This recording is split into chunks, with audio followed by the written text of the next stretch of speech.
Hi అండి, ఎలా ఉన్నారందరూ? Welcome to my YouTube channel Pradeep smart classes. ఈరోజు మనం ఈ వీడియోలో గ్రామీణ్ డాక్ సేవక్ అంటే జీడీఎస్ ఉద్యోగాల కోసం జనవరి 2026కి విడుదలైన నోటిఫికేషన్ గురించి వివరంగా తెలుసుకోబోతున్నాం. దరఖాస్తు ప్రక్రియ దగ్గర నుండి ఎంపిక వరకు ప్రతి ఒక్క విషయాన్ని స్టెప్ బై స్టెప్గా క్లియర్గా చూద్దాం.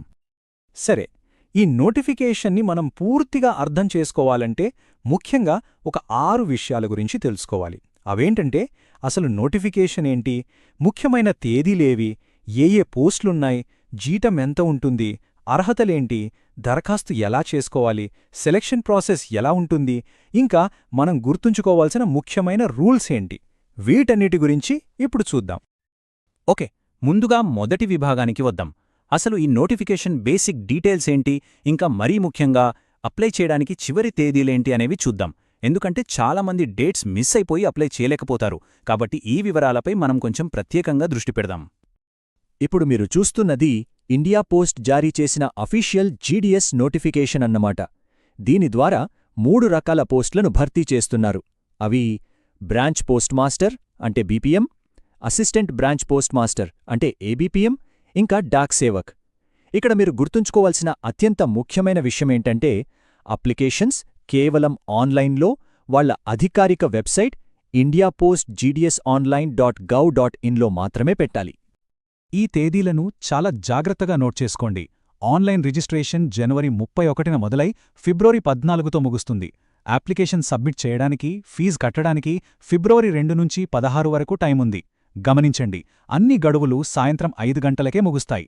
ఒక్క నిమిషం లేటైనా సిస్టమ్ యాక్సెప్ట్ చేయదు. ఒకవేళ పొరపాటున అప్లికేషన్లో ఏమైనా తప్పులు చేస్తే కంగారు పడకండి. వాటిని సరిచేసుకోవడానికి ఫిబ్రవరి 18, 19 తేదీల్లో 2 రోజుల అవకాశమిస్తారు. ఇక రెండో విభాగానికొద్దాం. అసలు ఏ పోస్టులున్నాయి, వాటికి జీతం ఎంతుంటుంది, ఇంకా మీ ప్రాంతంలో ఖాళీల వివరాలు ఎక్కడ చూడాలో ఇప్పుడు మనం స్పష్టంగా తెలుసుకుందాం. మీ డివిజన్లో ఎన్ని ఖాళీలున్నాయో తెలుసుకోవాలి అనుకుంటే అఫీషియల్ పోర్టల్కు వెళ్ళి అక్కడ అనెక్షర్ 1 అని ఉంటుంది, అది చూడాలి.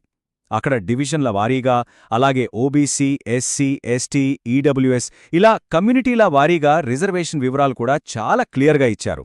సో అప్లై చేసే ముందు ఈ టేబుల్ని తప్పకుండా ఒకసారి చెక్ చేసుకోండి. బ్రాంచ్ పోస్ట్ మాస్టర్ అంటే బీపీఎం రోల్ చాలా బాధ్యతాయుతమైనది. వీళ్లు ఆ బ్రాంచ్ పోస్టాఫీస్ యొక్క రోజువారీ పనులు, ఐపీపీబీ ట్రాన్సాక్షన్స్ అన్నీ చూసుకోవాలి. అయితే ఇక్కడొక కీలకమైన నిబంధన ఉంది. అదేంటంటే పోస్టాఫీస్ కోసం వసతిని వాళ్లే ఏర్పాటు చేయాలి, ఇంకా అదే పోస్ట్ విలేజ్లో నివాసం ఉండాలి. ఇది జాబ్లో చేరకముందే ఆలోచించుకోవాల్సిన చాలా ముఖ్యమైన పాయింట్. ఇక రెండవది assistant branch post master ABPM. వీళ్ల ముఖ్యమైన పనులేంటంటే స్టాంపులమ్మటం, ఇంటింటికి ఉత్తరాలు, పార్సెల్లు డెలివరీ చేయడం, ఇంకా బీపీఎంకి వాళ్ల పనుల్లో సహాయం చేయడం. బీపీఎం లాగే ఏబీపీఎంలో కూడా వాళ్ల పోస్టాఫీస్ డెలివరీ ఏరియాలోనే నివాసం ఉండటం తప్పనిసరి. మూడవ పోస్టొచ్చేసి డాక్ సేవక్. వీళ్లు సబ్ పోస్టాఫీస్లో గాని హెడ్ పోస్టాఫీస్లో గాని పనిచేస్తారు. వీళ్ల పనులు కూడా దాదాపుగా ఏబీపీఎం లాగే ఉంటాయి. అంటే స్టాంపులమ్మడం, మెయిల్ డెలివరీ చేయడం లాంటివి. అదనంగా వీళ్లను కొన్నిసార్లు రైల్వే మెయిల్ సర్వీస్ అంటే ఆర్ఎంఎస్ సార్టింగ్ ఆఫీసులలో కూడా పనికి కేటాయించవచ్చు. వీరికి కూడా తమ డెలివరీ పరిధిలోనే నివసించాలనే రూల్ వర్తిస్తుంది.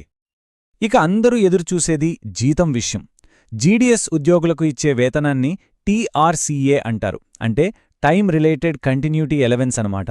ఇదొక రెగ్యులర్ శాలరీ స్కేల్ కాదు, వాళ్ల పని గంటలను బట్టి ఇచ్చే భత్యం. బ్రాంచ్ పోస్ట్ మాస్టర్లకు నెలకు 12,000 రూపాయల నుండి 29,380 వరకు ఉంటుంది. అదే ఏబీపీఎం, డాక్ సేవకులకైతే 10,000 నుండి 24,470 రూపాయల వరకు ఉంటుంది.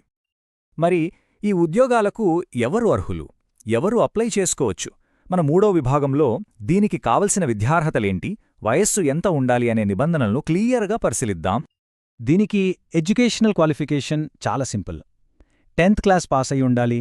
అందులో మ్యాథ్స్, ఇంగ్లీషు సబ్జెక్టులు ఖచ్చితంగా చదివి ఉండాలి. దీంతోపాటు మీరు ఏ సర్కిల్కైతే అప్లై చేస్తున్నారో ఆ ప్రాంతం యొక్క లోకల్ లాంగ్వేజ్ని 10th వరకు ఒక సబ్జెక్టుగా చదివి ఉండటం తప్పనిసరి. ఇవి కాకుండా బేసిక్ కంప్యూటర్ నాలెడ్జు, సైకిల్ తొక్కడం తెలిసి ఉండటం లాంటివి కూడా అవసరం. వయస్సు విషయానికి వస్తే మినిమం 18, మ్యాక్సిమం 40 ఏళ్ల మధ్య ఉండాలి. అయితే రిజర్వేషన్ కేటగిరీల వారికి అప్పర్ ఏజ్ లిమిట్లో కొన్ని సడలింపులున్నాయి.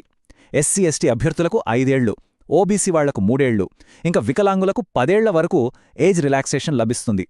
ఒకవేళ వికలాంగులైన అభ్యర్థులు ఓబీసీ కేటగిరీకి చెందితే వాళ్లకు 13 ఏళ్లు, అదే ఎస్సీ/ఎస్టీ వర్గాలకు చెందితే వాళ్లకు 15 ఏళ్ల వరకు వయోసడలింపు వర్తిస్తుంది.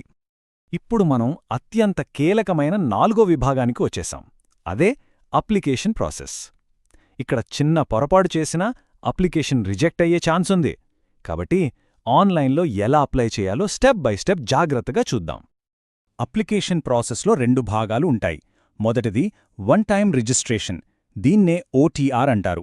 ఇక్కడ మీ మొబైల్ నంబర్, ఈమెయిల్ ఐడి ఇచ్చి ఒక యునీక్ రిజిస్ట్రేషన్ నంబర్ క్రియేట్ చేసుకోవాలి. ఇక రెండో దశలో ఆ రిజిస్ట్రేషన్ నంబర్తో లాగిన్ అయ్యి పూర్తి అప్లికేషన్ ఫామ్ను నింపాలి.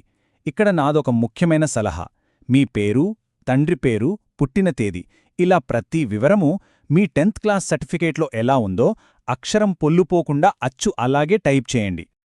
ఫోటో, సంతకం అప్లోడ్ చేసేటప్పుడు చాలా జాగ్రత్తగా ఉండాలి. మీ ఫోటో సైజ్ 30 నుండి 100 KB మధ్యలో ఉండాలి. బ్యాక్గ్రౌండ్ తెల్లగా లేదా ఏదైనా లైట్ కలర్లో ఉండాలి. ముఖం స్పష్టంగా కనపడాలి. సెల్ఫీలు అస్సలు పెట్టకూడదు. అలాగే సంతకం సైజ్ 20 నుండి 100 KB మధ్య ఉండాలి. తెల్ల కాగితంపై నలుపు లేదా నీలం ఇంకుతో సంతకం పెట్టి దాన్ని క్లియర్గా స్కాన్ చేయాలి. ఇవి సరిగా లేకపోతే మీ అప్లికేషన్ మొదటి స్టేజ్లోనే రిజెక్ట్ అవ్వొచ్చు. దరఖాస్తు ఫీజు కేవలం 100 రూపాయలు మాత్రమే. అయితే మహిళా అభ్యర్థులు, ఎస్సీ/ఎస్టీ కేటగిరీకి చెందినవాళ్లు, వికలాంగులు, ఇంకా ట్రాన్స్ ఉమెన్ అభ్యర్థులకు ఫీజు నుండి పూర్తి మినహాయింపు ఇచ్చారు. అంటే వీళ్ళెలాంటి ఫీజు కట్టాల్సిన అవసరం లేదు. సరే, అప్లికేషన్ సబ్మిట్ చేసేశాం. తర్వాత ఏంటి? అసలు సెలక్షన్ ప్రాసెస్ ఎలా ఉంటుంది? 5వ విభాగంలో మెరిట్ లిస్ట్ ఎలా తయారుచేస్తారు, ఇంకా సెలెక్ట్ అయిన తర్వాత ప్రాసెస్ ఏంటో వివరంగా చూద్దాం. చాలామందికి వచ్చే మొదటి సందేహం, జీడీఎస్ సెలక్షన్ కోసం ఏమైనా రాత పరీక్ష రాయాలా?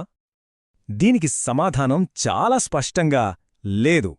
ఈ ఉద్యోగాలకు ఎలాంటి రాత పరీక్ష ఉండదు. ఎంపిక కేవలం మీ 10th క్లాస్ మార్కుల ఆధారంగా సిస్టమ్ జనరేట్ చేసిన మెరిట్ లిస్టు ప్రకారం మాత్రమే జరుగుతుంది. ఇది చాలా ముఖ్యమైన విషయం, జాగ్రత్తగా వినండి. ఒకవేళ మీ 10th క్లాస్ మార్కుల షీట్లో గ్రేడ్లు లేదా గ్రేడ్ పాయింట్స్ ఉంటే మీరు వాటిని మార్కులుగా మార్చి ఎంటర్ చేయాల్సిన పని లేదు. అప్లికేషన్లో మీకు వచ్చిన గ్రేడ్ పాయింట్స్, ఉదాహరణకు A1 అయితే 10 పాయింట్లు అని ఉన్నది ఉన్నట్టుగా ఎంటర్ చేయండి. మెరిట్ లిస్ట్ తయారు చేసేటప్పుడు సిస్టమే ఆటోమేటిక్గా మీ పాయింట్స్ని 9.5తో మల్టిప్లై చేసి మార్కులుగా లెక్కిస్తుంది. మీ అంతట మీరే లెక్కలేసి ఎంటర్ చేయవద్దు. ఇక చివరిగా మనం తప్పనిసరిగా గుర్తుంచుకోవాల్సిన కొన్ని ముఖ్యమైన రూల్స్ ఏంటి, ఇంకా ఈ నోటిఫికేషన్ మొత్తాన్ని ఒకసారి సారాంశంలాగా చూద్దాం. అప్లై చేసేటప్పుడు కొన్ని విషయాలు గుర్తుపెట్టుకోండి. మొదటిది, చివరి రోజు వరకు అస్సలు ఆగకండి. లాస్ట్ మినిట్లో సర్వర్ బిజీగా ఉండొచ్చు, టెక్నికల్ ప్రాబ్లమ్స్ రావొచ్చు. సో వీలైనంత తొందరగా అప్లికేషన్ పూర్తి చేయండి. రెండవది, ఎవరైనా మీకు ఫోన్ చేసి డబ్బులిస్తే ఉద్యోగం ఇప్పిస్తాం అని చెప్తే నమ్మకండి. డిపార్ట్మెంట్ ఎప్పుడూ అలాంటి ఫోన్ కాల్స్ చెయ్యదు.